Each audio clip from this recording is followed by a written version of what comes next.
días, mi nombre es José Pivaque, estudiante de Contaduría Pública de la Universidad de Guayaquil. El tema que se va a tratar en este momento es acerca de los actos de corrupción que se vinieron desarrollando en la empresa Halliburton.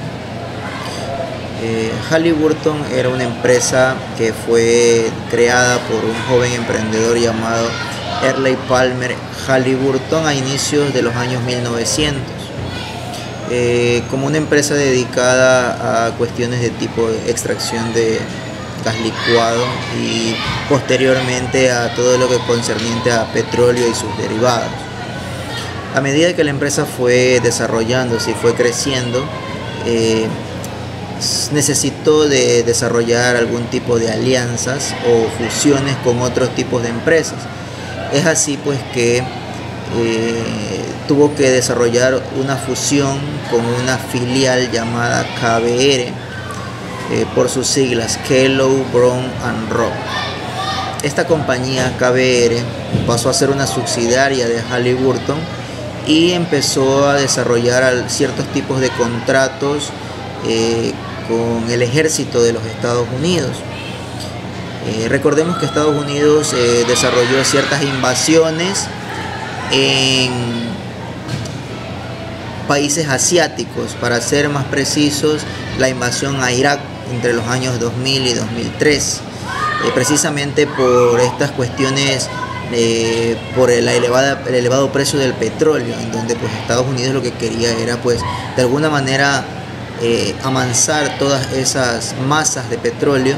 pues para luego su posterior venta y utilización en sus respectivos derivados, lo que le iba a significar pues una gran millonaria cifra en cuestiones de retribución por los negocios. Entonces KBR desarrolló muchos de esos contratos con el ejército norteamericano entre los años 1998 y el año 2005-2006 aproximadamente, donde el precio del petróleo pues obviamente subió sustentablemente durante todos esos años, llegando a tener cifras mayores a los $125 por cada barril. Estos contratos, a medida que fueron avanzando y se fueron creando y desarrollando, pues obviamente tuvieron ciertas repercusiones al momento pues de que para lograrlos se recurrieron a sobornos por parte de KBR para poder acaparar la mayor cantidad de contratos petroleros y que signifiquen beneficios o retribuciones económicas no solo para la empresa, sino para quienes manejaban los contratos. Es así que luego de desarrollar un sinnúmero de pruebas, se desarrollaron varias investigaciones, se logró determinar pues que Kellogg Brown & Root, o sea KBR, fue acusada por prácticas corruptas en el extranjero y posteriormente fue condenada a pagar cerca de $402 millones por actos ilícitos y sobornos desarrollados durante estos años en que se desarrollaron estos contratos petroleros. ¿Ya? Es así que la SEC, la Securities and Exchange Commission, fue la que desarrolló toda esta serie de investigaciones y anunció pues que KBR, como subsidiaria de Halliburton Inc., estaba obligada a pagar estas millonarias cifras por los sobornos. Dentro de esos sobornos se logró detectar que al gobierno nigeriano durante 10 años se los estuvo sobornando para poder desarrollar los contratos que se venían dando en ese país con ellos. De igual manera, los contratos provenientes de los países asiáticos llegaron a ascender a una cifra aproximadamente de $200 millones. Entonces, estamos hablando de cifras multimillonarias en las cuales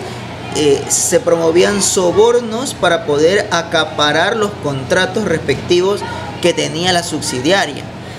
Luego de haberse conocido todo este tipo de situaciones, la SEC, al realizar los respectivos controles internos en Halliburton, al principio no se detectaron ni se evidenciaron algún tipo de soborno, debido a que los registros habían sido falsificados, pero no falsificados específicamente por Halliburton, quienes eran la compañía principal, sino por quienes estaban encargados de tener el control de la subsidiaria KBR. Estos habían sido los que de alguna u otra manera se habían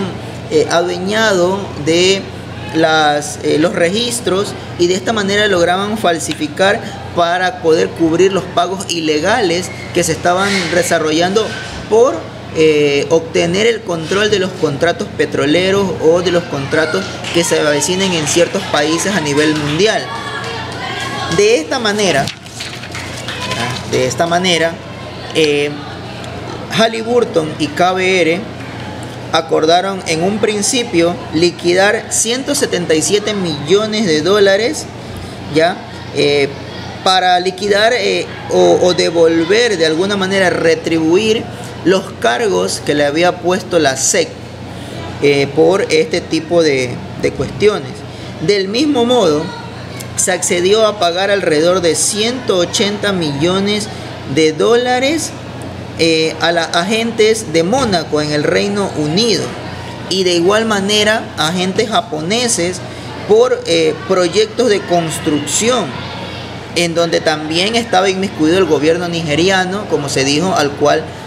también pues se le acusó de haber sido sobornado por alrededor de 180 millones de dólares. Es así que de esta manera se llega a la conclusión pues de que KBR tenía que salir, o tenía que ser separada de Halliburton, porque le estaba causando un perjuicio económico muy pero muy significativo. De tal manera que en el año 2006 Halliburton o quienes manejaban la empresa deciden poner a la venta las acciones y todo lo que tenga que ver con su subsidiaria KBR. Obviamente, debido a los problemas que tuvieron por este tipo de situaciones, las acciones de esta empresa fueron muy pero muy cotizadas a bajos precios, en donde obviamente pues no querían hacerse cargo de tremendo problema que tenía encima la empresa. Sin embargo, Halliburton ya había cubierto cierta parte de lo que se le había impuesto inicialmente, de más de 402 millones de dólares, ¿ya? Repito, por cuestiones de corrupción entre los años 1998 y 2006, por cuestiones de soborno. De tal manera que hoy en día Halliburton puede darse pues muy bien servida de este tipo de situaciones. Se ha logrado pues liquidar directa o indirectamente muchas cuestiones de este tipo, pero son actos de soborno que han ocurrido en este tipo de empresas y que suceden alrededor del mundo. Entonces, hemos mencionado lo que sucedió en este tipo de empresas. Hoy en día Halliburton sigue funcionando, sigue acaparando contratos de tipos de construcción y contratos petroleros a nivel mundial, pero ya separada de la subsidiaria KBR, pues que fue la causante de los problemas y los perjuicios económicos para esta empresa.